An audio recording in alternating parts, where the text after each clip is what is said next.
दुर्योधन पधार रहे हैं।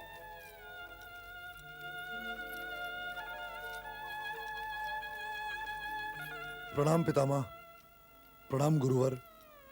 इस समय कैसे आए पुत्र? मैं आपके पास एक निवेदन लेकर आया हूं पितामह। अब और क्या चाहते हो वत्स?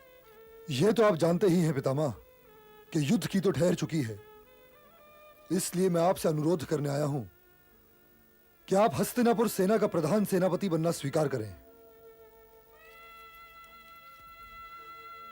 इस सम्मान के लिए अपने गुरु आचार्य द्रोण को आमंत्रित क्यों नहीं करते पुत्र?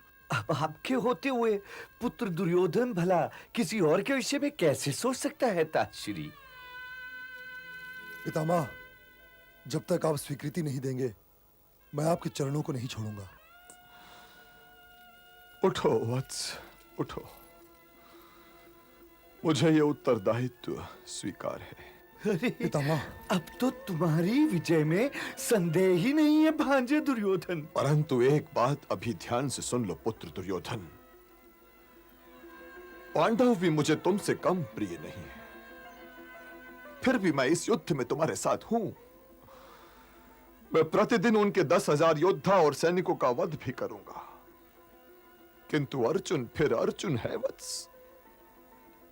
वो मुझे पराजित भी कर सकता है और मेरी मृत्यु का कारण भी बन सकता है।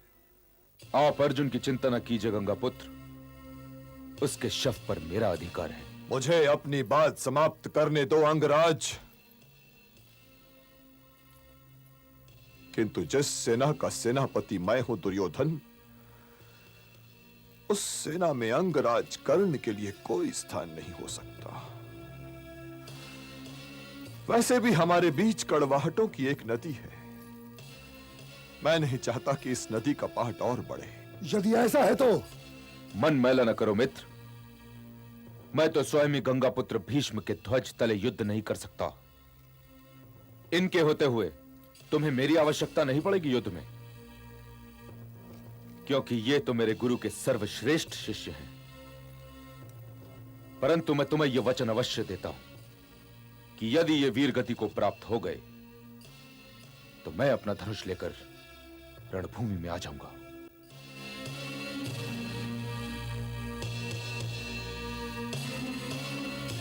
तो मुझे आज्ञा है पितामह। अभी मेरी बात पूरी नहीं हुई है वत्स। अभी भी कुछ कहने को रह गया है ताश्री? हां गंधार नरेश, अभी भी कुछ कहना रह गया है। मैं पांडु पुत्रों के प्राण नहीं लूंगा। यह तो बड़े आश्चर्य का विषय है गंगा पुत्र कि आप सेनापति होंगे और शत्रुओं के प्राण नहीं लेंगे। दुर्योधन के शत्रु वे सैनिक नहीं है जो युधिष्ठिर के ध्वज तले युद्ध कर रहे होंगे। दुर्योधन के शत्रु वे राजा महाराजा वे योद्धा भी नहीं होंगे जो युधिष्ठिर की ओर से युद्ध करने आएंगे। दुर्योधन के शत्रु वे 5 पांडव हैं और आप उन्हीं पर बाण नहीं चलाएंगे। मान लो मित्र दुर्योधन, पितामह की यह बात भी मान लो, परंतु मुझे आज्ञा दो गंगा पुत्र, क्योंकि मुझसे तो इस कक्ष में सांस भी नहीं लिया जा रहा। अंगराज,